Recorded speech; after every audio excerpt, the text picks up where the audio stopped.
아침 먹고 커피 한 잔, 점심 먹고 커피 한 잔, 저녁에 졸린데 커피 한 잔? 스타벅스에 돈만 쓰지 마세요. 자, 스타벅스로부터 돈을 받는 법.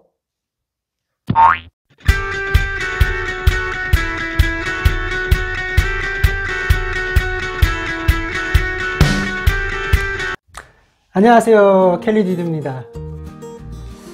자, 한국 분들 뿐만이 아니죠.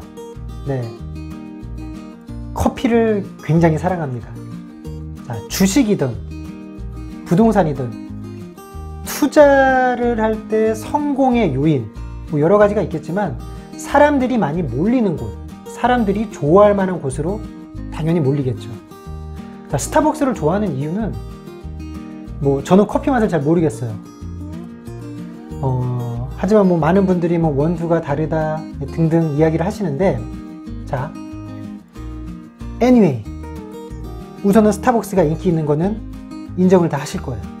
그래서 오늘은 미리 준비하는 스타벅스 건물주라는 주제로 이야기를 나눌 겁니다. 자, 스타벅스 코리아의 실적을 한번 볼게요. 2018년도에 매출액 1조 5천억, 2019년도에 1조 8천억, 영업이익이 2018년도에 1428억, 2019년도 1751억, 현금 및 현금성 자산 2019년 1662억. 어마어마한 실적이죠.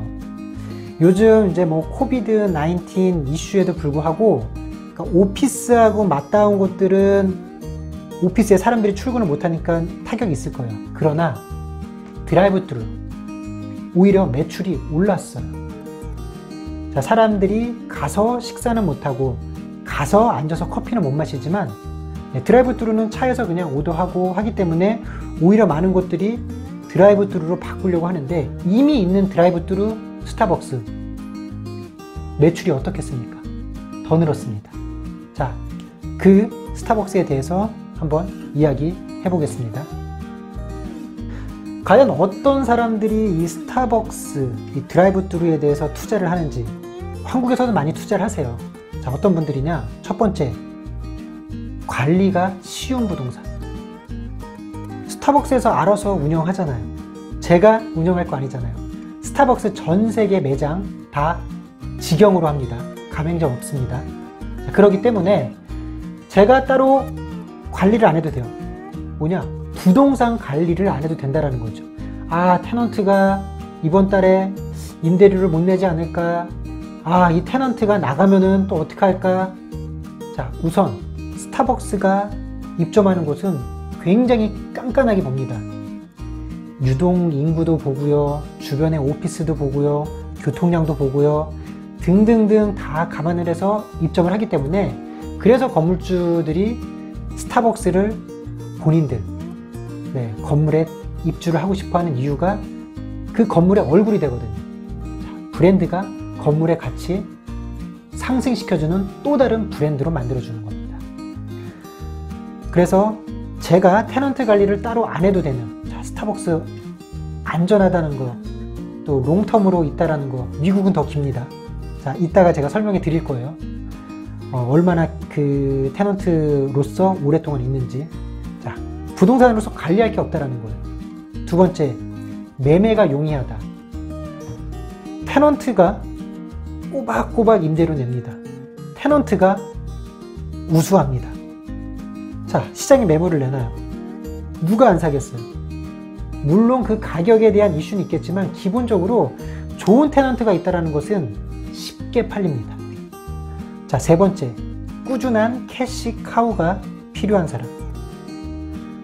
임대료가 앞에서 했던 얘기 비슷해요. 꼬박꼬박 제때 다 들어오죠.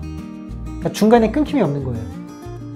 그러다 보니까 나는 꾸준하게 임대료가 좀 들어왔으면 좋겠어 라고 이제 생각하시는 분, 그리고 스타벅스니까 안정적인 테넌트를 원하시는 분, 이게 다 일맥상통합니다. 안전한 테넌트, 관리가 쉽고요, 그러면은 테넌트가 또 꼬박꼬박 임대료를 내면은 내 캐시카우가 계속 생기는 거고요. 그런 캐시카우를 가지고 있으면 나중에 매매도 쉬워지는 거고, 다 일맥상통하기 때문에 스타벅스가 입점하는 곳, 또 스타벅스를 입점시키고 싶은 곳들이 많아지는 겁니다. 뭐 한국에서도 많이 보실 텐데, 미국의 드라이브-트루, 네, 자 보시면은 전부 다 로케이션이 좋은 곳, 또 주차가 편하고, 또 차가 들어와서 또 나가는 그 진입로가 용이하고, 그리고 과연 사람들이 언제 스타벅스를 가장 많이 애용하느냐. 자, 아침에 오피스로 출근할 때 드라이브-트루를 이용한다. 그럼 오피스로 가는 길목에 있어야 됩니다. 반대로 퇴근길이 아니라. 그런데 여기는 이제 오피스하고는 조금 뭐 떨어진 곳이다. 쇼핑몰에 있다. 그럼 쇼핑몰 중에서도 네, 과연 여기 앵커 테넌트가 어딘지, 사람이 어디로 많이 몰리는지. 물론 스타벅스 자체가 앵커 테넌트가 되기도 하지만 그 스타벅스보다 더 큰 앵커 테넌트가 있어서 그쪽을 왔다 갔다 하면서 이 스타벅스도 같이 이용할 수 있는 그런 곳에 위치를 하고 있기 때문에 네, 지금 사진을 보시면은 정말 좋은 로케이션에 있구나 라는 것을 아실 수 있습니다. 네, 제가 이제 예를 들어 보겠습니다. 이제 저희 다 이제 스타벅스 건물주 될 준비하고 있어야 되잖아요. 미리 준비해야 되잖아요. 자, 스타벅스는 드라이브-트루가 아주 크진 않아요. 네, 막 굉장히 크진 않습니다. 보시면은 금액이 한 2.5 밀리언에서 한 250만 불에서 뭐 한 400만 불 초반? 이 정도 사이즈가 제일 많아요, 스타벅스는. 자, 그러면은 지금 제가 예를 들어 드린 거는 315만 불.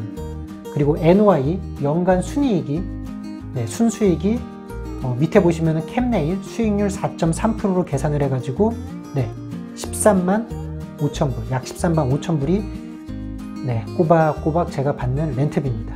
자, 이건 연간이고 이제 나누기 12를 하면은 뭐 월간 들어오는 수익이 되고요.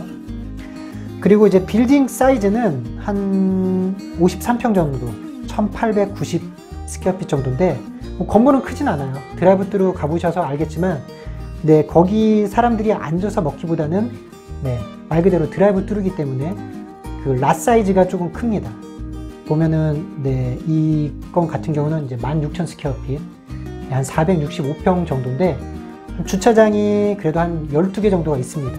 그래서 파킹도 하고 안에서 드시는 분들도 있지만 대부분 이제 드라이브-트루로 네, 커피를 주문하시는 분들이세요.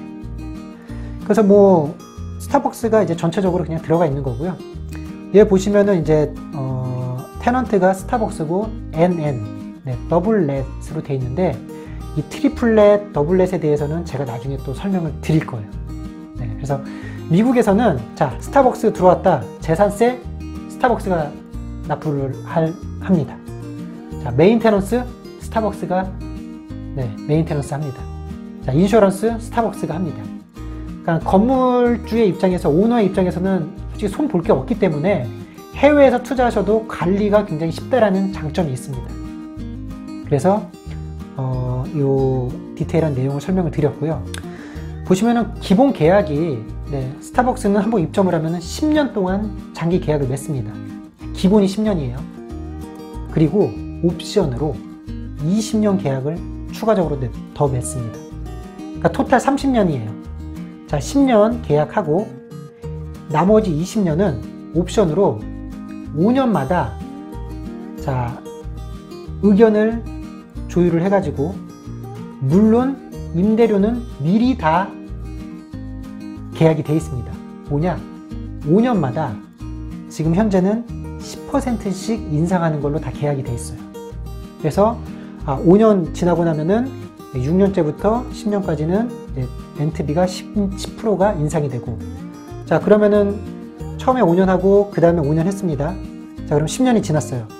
그러면은 또 11년 차부터는 또 렌트비가 10% 인상된 걸로 옵션 계약이지만 네, 미리 렌트비를 얼마 상승시킬지는 20년, 그러니까 본 계약 말고 앞으로도 20년 계약을 미리 다 해놓습니다. 그래서 토탈 30년 계약을 미리 해놨다고 보시면 됩니다.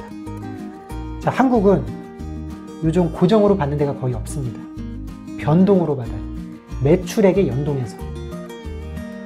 자, A라는 건물주도 제 건물에 스타벅스가 있으면 좋겠어요. B라는 건물주도 제 건물에 스타벅스가 있으면 좋겠어요. 그러다 보니 스타벅스 입장에서 여기도 원하고 저기도 원하네.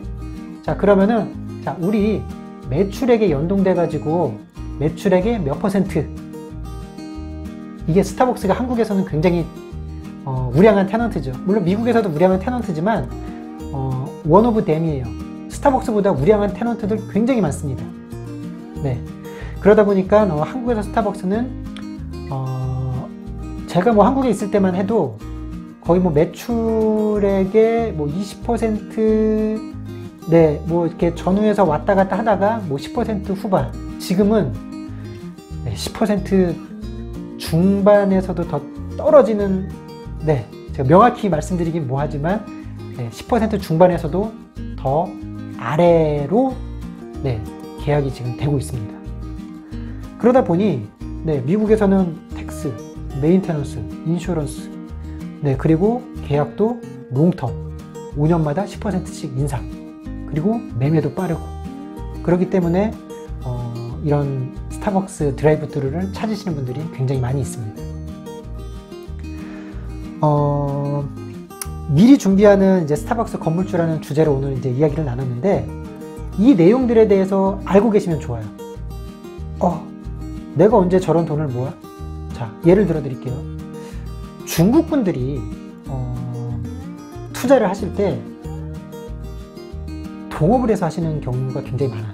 자, 예를 들어서 스타벅스가 아까 300만 불이었습니다. 그러면은 50만 불씩 6명, 3만 불씩 10명. 리츠가 소액으로 부동산을 투자할 수 있다는 부분. 자, 스타벅스 안전한 테넌트예요. 그러니까 고민을 하시면은 해답은 언제든지 찾을 수가 있어요. 근데 고민을 하려면 뭔가 내용을 알아야 되잖아요. 그래서 미국에서 과연 스타벅스가 어떤 내역으로 거래가 되고 또 어떤 기본적인 계약이 되는지를 오늘 설명을 드리고자 하는 겁니다. 그래서 뭐 스타벅스 뿐만이 아니라 뭐 뱅크 오브 아메리카가 있는 곳, 그리고 요즘 또 인기가 있는 뭐 CVS, 약국이에요. 약국이 체인점으로 되어 있는데 뭐 요즘 같은 상황에서는 뭐 굉장히 또 잘 되고 있죠. 비슷하게 다 계약이 되어 있습니다. 그렇기 때문에 뭐 관련해가지고 궁금하신 내용은 언제든지 문의 주시면은 제가 성의껏 답변 드릴 수 있도록 하겠습니다. 다음에 더 좋은 컨텐츠로 돌아오겠습니다. 켈리 듀디였습니다. 감사합니다.